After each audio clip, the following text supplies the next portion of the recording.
So I'm presenting today, as it was just mentioned, repurposing FDA-approved drugs for neurodevelopmental disorders.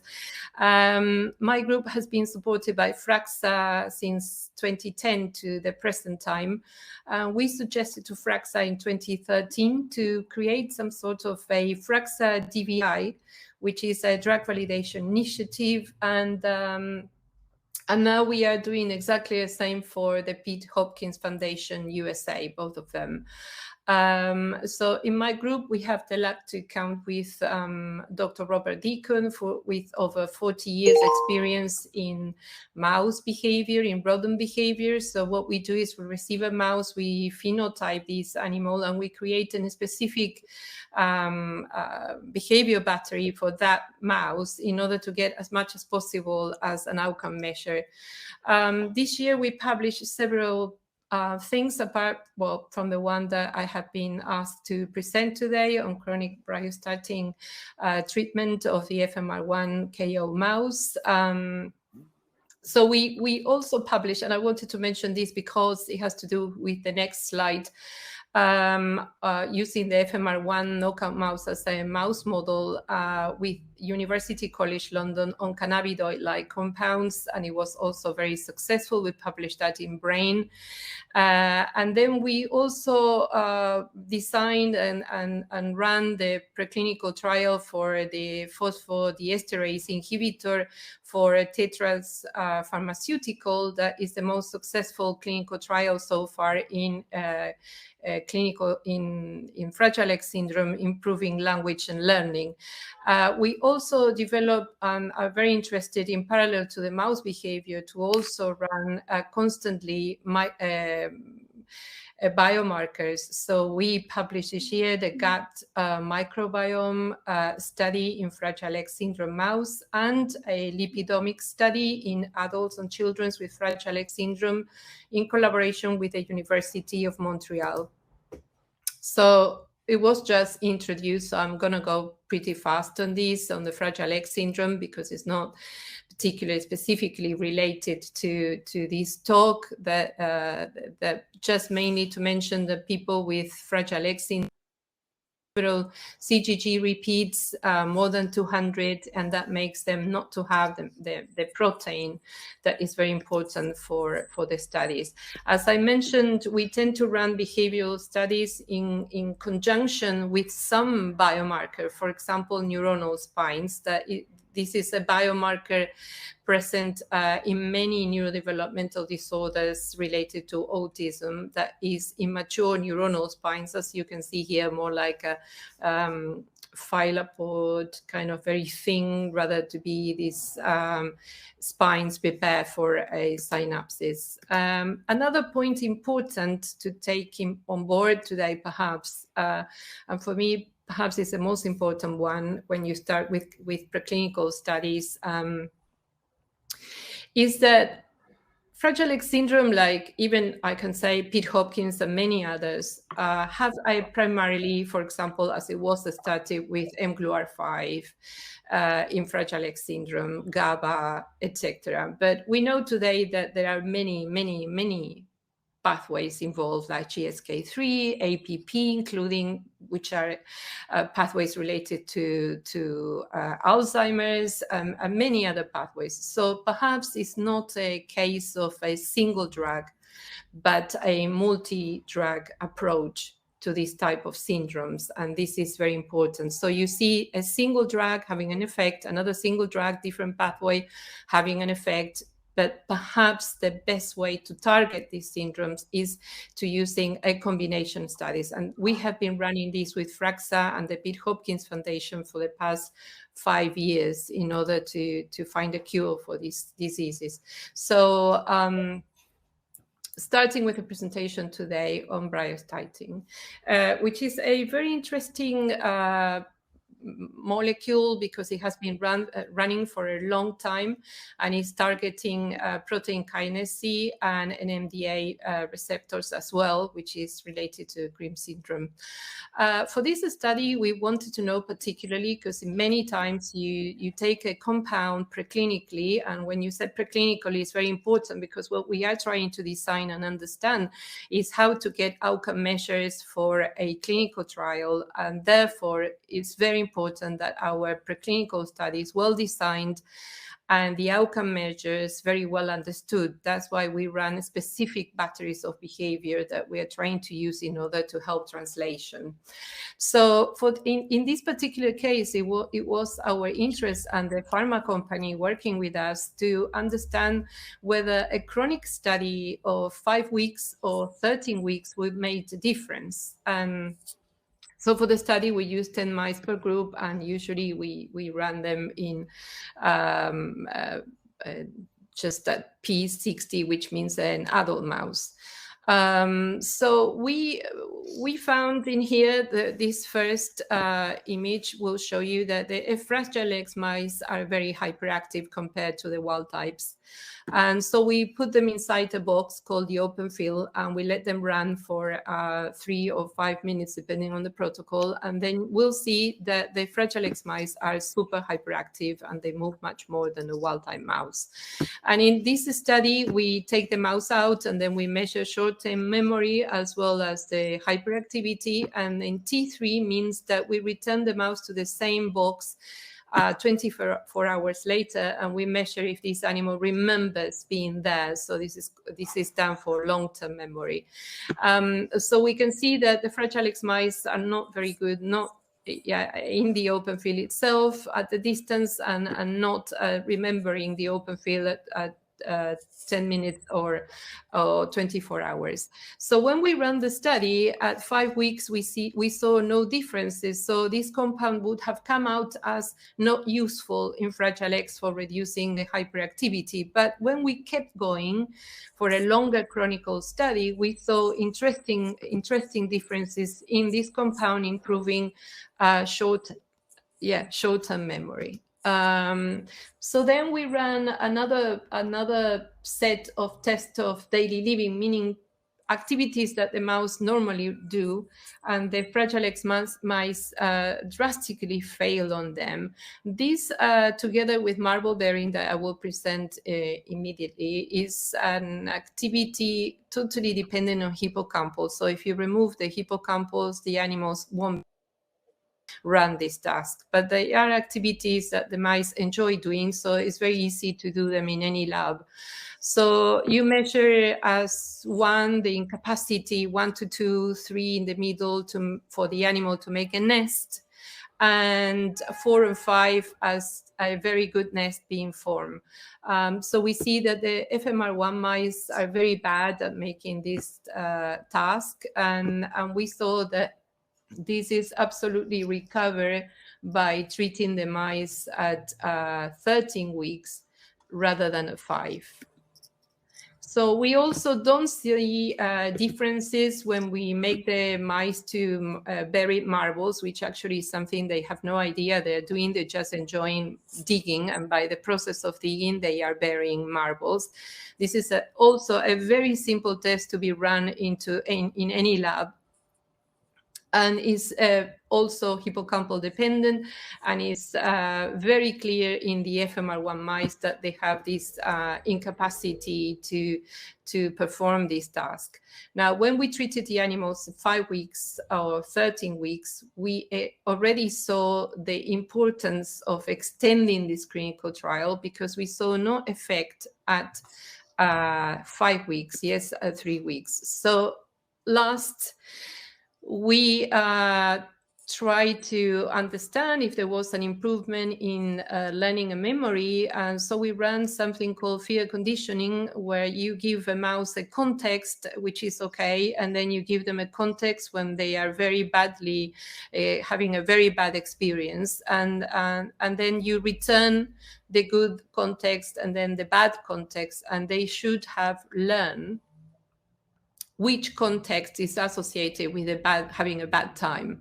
So they freeze. So this is why we are measuring the percentage of freezing in 5 minutes after they are presenting with this abrasive context. And again, the treatment of 13 weeks recover the animals completely, so the animals learn and remember the context rather than at 5 weeks. So if we would have run these tests, these several tests and preclinical study at 5 weeks, we would have considered that this compound has no chances in Fragile X syndrome.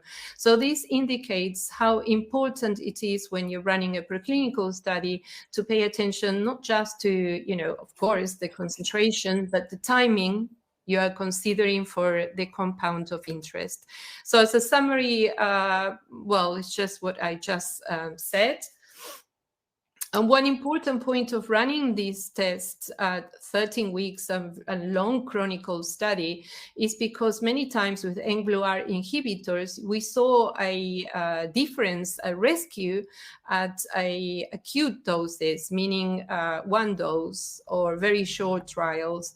But when these compounds have been used in a chronicle situation, meaning giving the compound for a long period of time, they become tolerant and they don't respond anymore. So it's very important that we understand a compound in which conditions, you know, how the compound will respond to then have a good clinical trial chances. So for Briostatin 1, they are now starting a clinical trial in Fragile X syndrome. We understood that a long-term treatment would result in further improvement in Fragile X than a shorter treatment. So the last slide is just to acknowledge the FRAXA Research Foundation US. The medical director of FRAXA, and also an author in this paper, Daniel Alcon, David Colcroft, and Professor Sun, which are all from Neurotrope Biosciences, the pharmaceutical company developed Briostatin 1 and who support part of this work, particularly FRAXA support all the work. Dr. Robert Deacon from Oxford, Mike Curley from UCL, Francisco Altimiras from my lab, and they all make this work possible. Thank you. Thanks very much, Patricia. Can you stop sharing your screen now, if you don't mind? I will. Yes. So thanks again, Patricia. Because of time constraints, Ilse, we've got less than 10 minutes to do a presentation, so we won't have time to have any questions, I think, between these talks. Ilse, do you think you can try and do an abbreviated presentation on your work? I can try. I can go over a few things because Sure. Some things were already mentioned. So good afternoon, everybody from Montreal, Canada. And I'm going to talk about metformin. Clarissa is playing with my screen, so next slide, please. So this is, you see the little 3 boys here and a mother with her child, and all the childs in this picture have actually Fragile X syndrome. And Fragile X syndrome has a high frequency. It's X-linked. It's transferred through the mother. And one of the big features is intellectual disability, but several years ago, not that long time ago, they also related it to autism spectrum disorder. And you see the 3 boys, they have problems, and that's typical for autism spectrum disorder too. They're gazing away, they can't have communication contact, they have problems with speech, they have repetitive behavior, which is hand flapping. Well, many of the females don't pronounce that much. So the little girl that you see with the mother is nearly, let's say, normal, much less affected than the males, although we are looking more and more now into also looking into females. So in the next slide, I'm not going to go over that since I'm a bit time delayed, but it's just Fragile X, and it's the same with autism spectrum disorders. There's so many different features and patients are very different from each other that we need to start working versus cures for every type of patient, basically.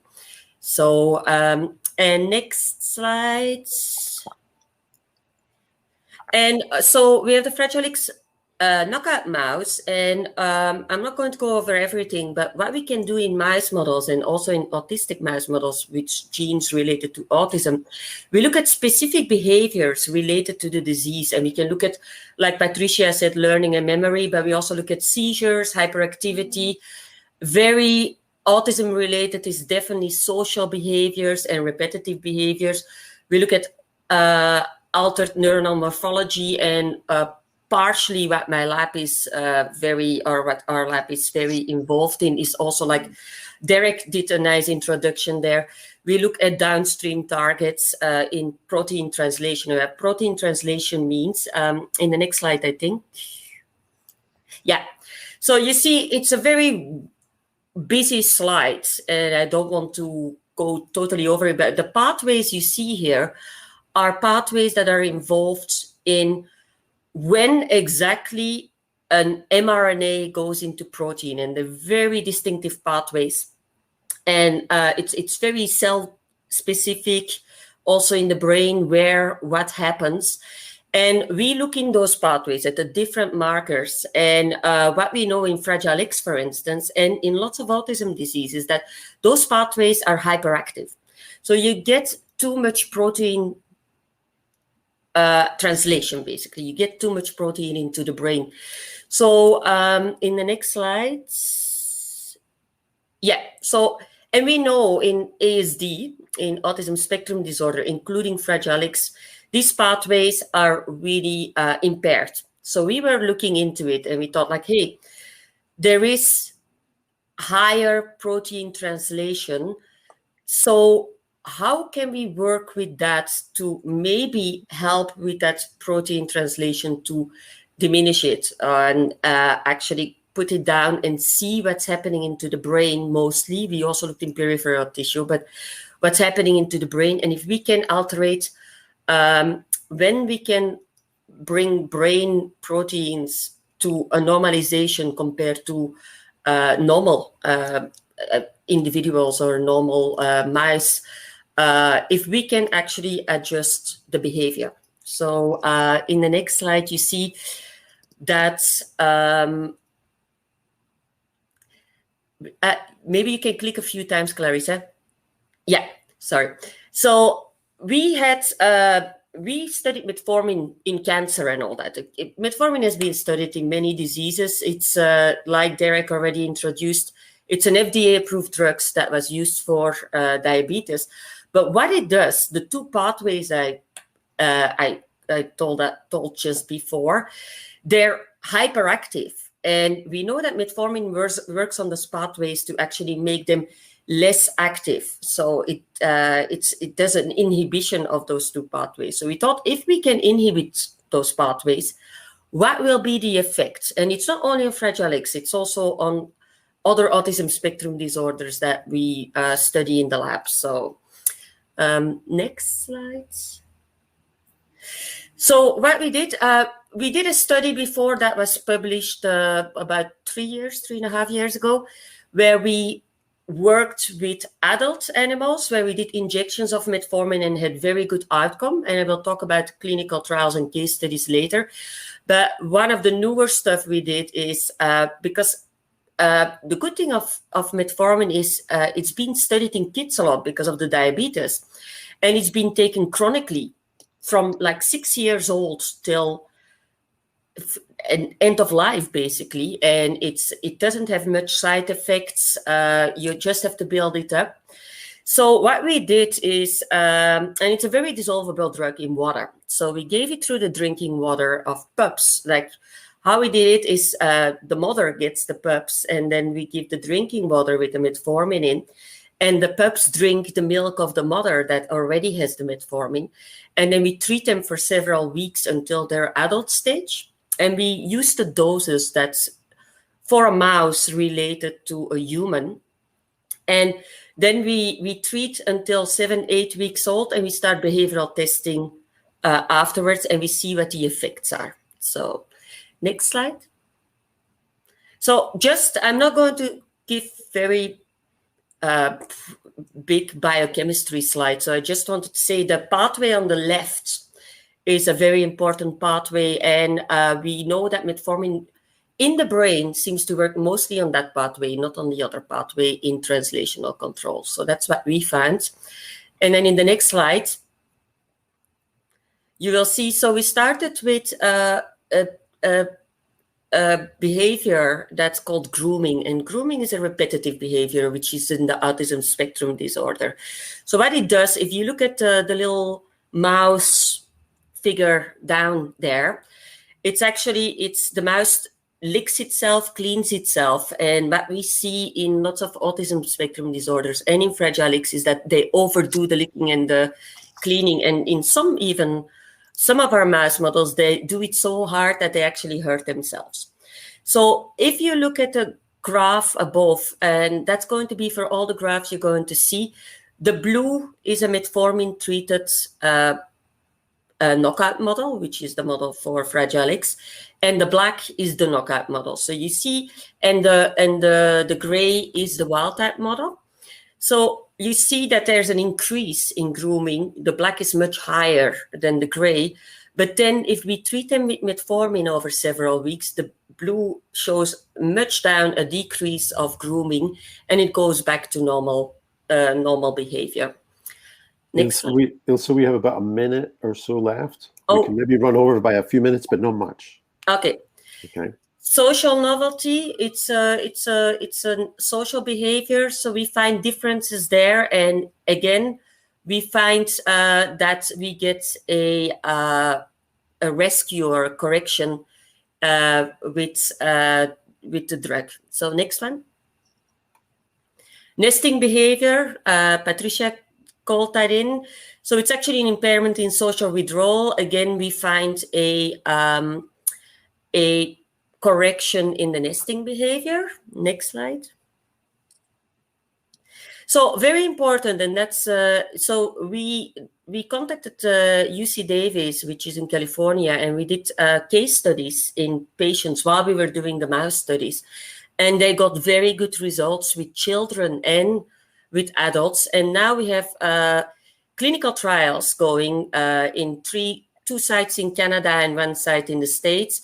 And it's a double-blind placebo control, so I don't know the details yet because it's still ongoing and it's blind.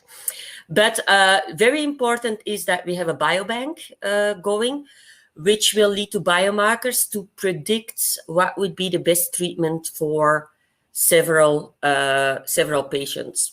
So that's going to be very exciting. Next slide. Let's go over that slide because we are short in time. Just quickly, we also have other models, like for instance, Shank3 animals that are a Phelan-McDermid syndrome. And we also see there's in that pathway I mentioned, there are impairments, and we can also return that with metformin. So, and then the next slide. So it corrects core deficits, metformin. We have to wait in the patients with a placebo, but it looks like it's working very well. And what's good with metformin, and we're also testing other drugs like CBDs these days, like cannabinoids and all that, they can interfere with each other. And that's like Patricia mentioned that before, this is the way to go. It's not going to be one drug that is the treatment, but it's a combination of drugs. And in the next slides, it just shows the whole team that's been working on all these projects. So thank you. Thank you, Ilse. And I apologize for having you kind of rush through your work. It's such nice work. And there's actually a question for both you and Patricia, actually. Someone's asking about GRIN1. So this is on the GLUN1 subunit. They're wondering about some of these treatments that you've been discussing. Could they be useful, just like you were mentioning at the end, for the Shank3 mouse and perhaps for other patients other than Fragile X? Could the treatment such as with metformin, do you think it could have benefit for these other autistic disorders or neurodevelopmental disorders like GRIN? Well, it could be. I think it would be very important, again, to look at the different, like when I showed the pathway status, we would have to look at the different pathway proteins and phosphorylated proteins differently. With phosphorylated proteins, I mean active proteins, because those are the ones that are changed. We would have to look there and then see how it is upon GRIN, and it might be actually. So it's definitely worth a trial. And if it's, I'm not sure if it's a researcher or a parent who asked. I think it may be a parent, but what I was going to bring Patricia in, because Patricia's had a lot of experience looking at a lot of drugs, and sometimes they've bypassed the preclinical work and gone straight into the clinical trial, especially with drugs like metformin, where the safety is pretty well known. So have you any thoughts on that, Patricia? Maybe just to share with the people who are in the GRIN, the Cure GRIN community that are, hoping to jump over learning about all the pathology and maybe learning about how to go straight to a treatment, or at least a modifying disease. Well, I think one of the most important things in extrapolating from the mouse, because it's a mouse, it's like a worm, a fly, is a very useful tool, but it's still far away from humans. So we should put some expectations, but not all of them. Sure. And I think one of the things that are very important when we're running these trials, which I think was on the published paper, for example, of metformin, is that they use loads of biomarkers as well in parallel to, for example, in Fragile X syndrome, now we're running EEG because we know that a specific EEG can be used in a human clinical trial. We are looking for peripheral markers in the mouse that then it can be used in clinical trials. And we're exploring, for example, the microbiome. So we have tested loads and loads and loads of compounds in the Fragile X, Pitt-Hopkins, muscular dystrophy, and so on. And again, some compounds will work, but maybe we need to explore more things when we are testing compounds in the mouse. Just then, oh, okay, it works, in this set of behavioral assays. Fantastic, let's go for it. And perhaps there are more things like the bryostatin one that you need to see the difference between an acute, a chronic, how chronic the treatment should be, and I think combination studies. And I think that is probably why many drugs do respond on the mice. And perhaps it's because they're touching different pathways that, So exactly. I think he has also said. I agree with Patricia, actually. And you're right, we're also doing the EEGs. But what we're also trying to do is to find similar markers in the blood of the mouse and the blood of patients, because we're a bit hands-off when it comes to brain in patients, except EEG. And MRI is never always, we could do MRI, but it's lots of kids with ASD or with Fragile X, they're so anxious that it's very hard to do MRI studies. So EEG is much more calming, and they can be trained to wear the cap and all that. So, yeah. So unfortunately, I'm going to finish it there. So thanks very much to both of you for sharing very exciting work. It's gone from preclinical ideas into, practice, maybe clinical practice in the future. Just to give you an update, the person asking the question was a parent. So they're, I guess, of course, curious for their own kids, how things. Because of time, and we're actually really over time now, I'm going to stop the broadcast. But I want to thank again our two speakers. Thanks for jumping in the last few days just to put this together. I really appreciate you doing that. So thanks again. And thanks for everybody for hanging in there despite all the little hiccups we had at the beginning. Thank you, Derek, for the invitation too. No problem. Thanks. Good to see you. Bye. Bye.